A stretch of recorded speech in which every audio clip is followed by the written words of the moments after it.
Okay, you are not going to believe this. Still nothing, not a single text back, not a missed call. It's been 3 weeks, 2 days, and I don't know, like 5 hours. I'm not counting. Okay, I'm totally counting. Because what else am I supposed to do? It's like she's completely dropped off the face of the earth, or at least my corner of it. And for what? Seriously, for what? Because I finally had the guts to do what she couldn't. Because I cared enough to give her the push she so obviously, desperately needed. God, my stomach is in knots just thinking about the injustice of it all. You get it right? Please tell me you get it because I feel like I'm going crazy here. We've talked about this for years. You've seen her stuck. Just permanently, tragically stuck in that time warp of a town. With that pointless, dead end job at the community center, planning potlucks for senior citizens. Her biggest ambition was what? To win the prize for the best tasting casserole? It's pathetic. I was trying to save her from herself, someone had to step in. And this is the thanks I get. To be treated like I committed some kind of, I don't know, unforgivable crime. A betrayal, can you believe that? She's throwing away a 20-year friendship, all the secrets, all the late night calls, all the times I propped her up, because she's too stubborn, too scared to see the bigger picture. My picture, the one that actually has a future in it for her. I had a plan, a real actionable plan to get her out, to get her life started. And instead of thanking me, she just cuts me out, like I'm the villain. It's insane. I did it for her own good. Why can't she see that? Why is she making me the bad guy here? It just doesn't make any sense. Honestly, you have to understand what I was looking at. Every time I went back home to visit, it was like a punch to the gut, a real physical ache. There she was, Fern, my best friend, the girl who was voted most likely to take over the world in our high school yearbook, literally wasting away. And I don't mean that in a dramatic, literary sense. I mean, I could actually see the light in her eyes dimming a little more each year. Her life was a collection of sad little routines. She had that job at the community center, right? Which sounds sweet, I guess, if you don't think about it too hard. But what was she actually doing? Answering phones for peanuts, making sure the heating was on for bingo night, and designing flyers for the town's annual bake sale. She'd talk about it with this quiet pride, you know. Like, oh, Mrs. Gable said my poster for the potluck was the best she's ever seen. And I'd just smile and nod while screaming on the inside. What kind of life is that? And her apartment. God, that tiny, damp place above the old bakery. It always smelled like stale bread and I don't know, resignation. And in that tiny apartment, she had her biggest, most pathetic secret. Her cat, Bartholomew. She wasn't allowed pets, so the whole thing was this huge covert operation. Hiding the litter box when the landlord came by, sneaking in bags of cat food like they were state secrets. It was all so small, so childish. Her entire world had shrunk to the size of a one-bedroom flat and a forbidden cat. Then there were her hobbies. The book club, which was just the same five ladies dissecting some sappy romance novel every month. Her garden, a tiny patch of dirt behind the building where she grew these sad-looking tomatoes. And she'd be so thrilled with it all.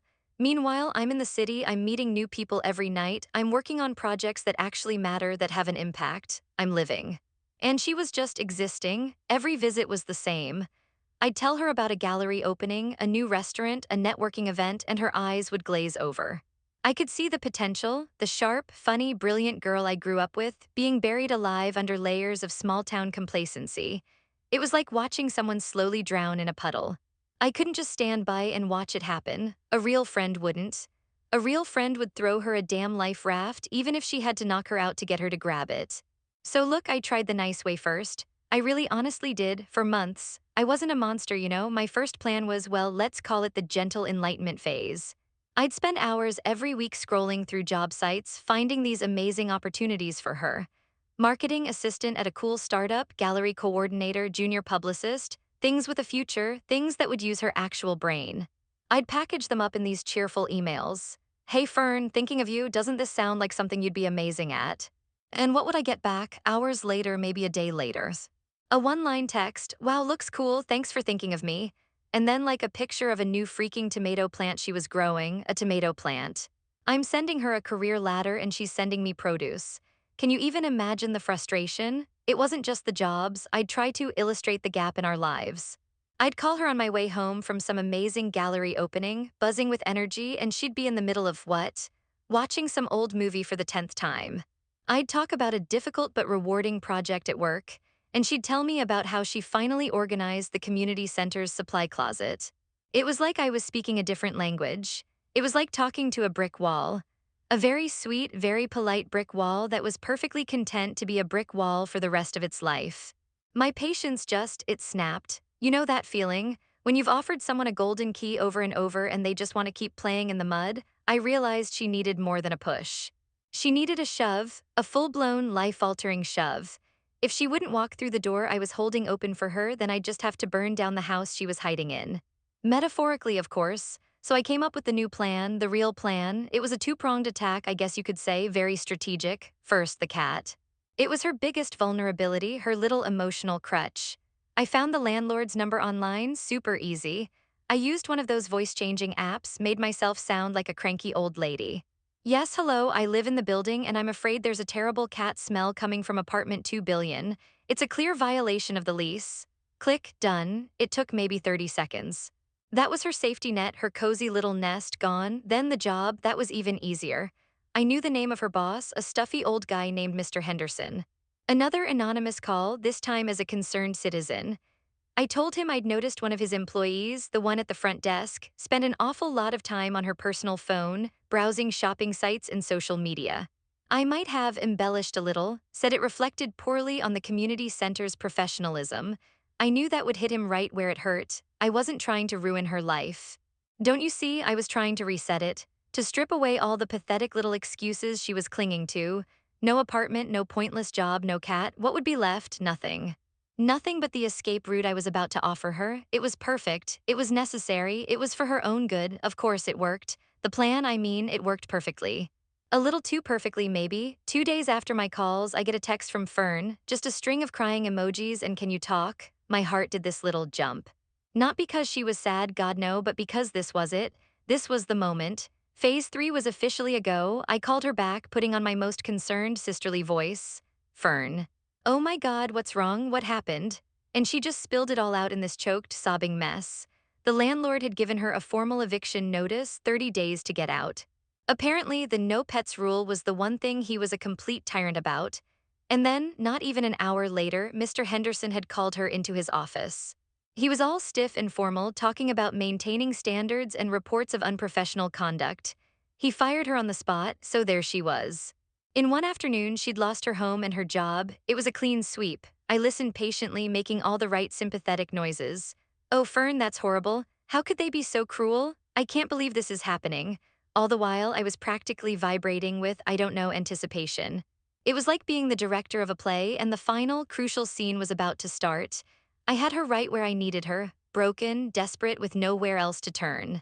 I let her cry for a solid 10 minutes, then I took a deep breath and launched into my big speech, the grand finale. Okay, listen to me, I said, my voice full of warmth and solutions. This feels like the end of the world right now, I know, but what if it's not? What if this is a sign? The universe finally kicking you out of that dead-end town? You can come here, Fern. You can stay with me for as long as you need. I've already got a spare room set up for you. We can polish your resume, I can introduce you to people, this is it. This is the new beginning we've always talked about. There was a pause on the other end of the line, just sniffles. I could picture her curled up on her sad little sofa, wiping her eyes. The vulnerability was palpable. I decided to go in for the kill, time for the big reveal. The moment she would finally understand just how much I loved her, how far I was willing to go for her. And Fern, I said, my voice softening, conspiratorial, you're going to think I'm crazy, but it was me. Silence, the calls, I clarified, feeling a little bubble of triumphant laughter in my chest. I called the landlord, I called Mr. Henderson. I know it sounds bad, but don't you see? I had to, you were never going to leave on your own. I had to force your hand. I did it for you. I did it for us. I waited, I was expecting, I don't know, a gasp, a shocked laugh, a tearful you're insane, but thank you, what I got was nothing. The silence on the other end of the line was so complete, so heavy, I thought the call had dropped. Fern, I said, are you there? And I heard her take a breath. It wasn't a shaky, crying breath. It was slow, it was steady, it was cold, and when she finally spoke, her voice was completely flat, devoid of any emotion at all. You did what? That was it, just those 3 words.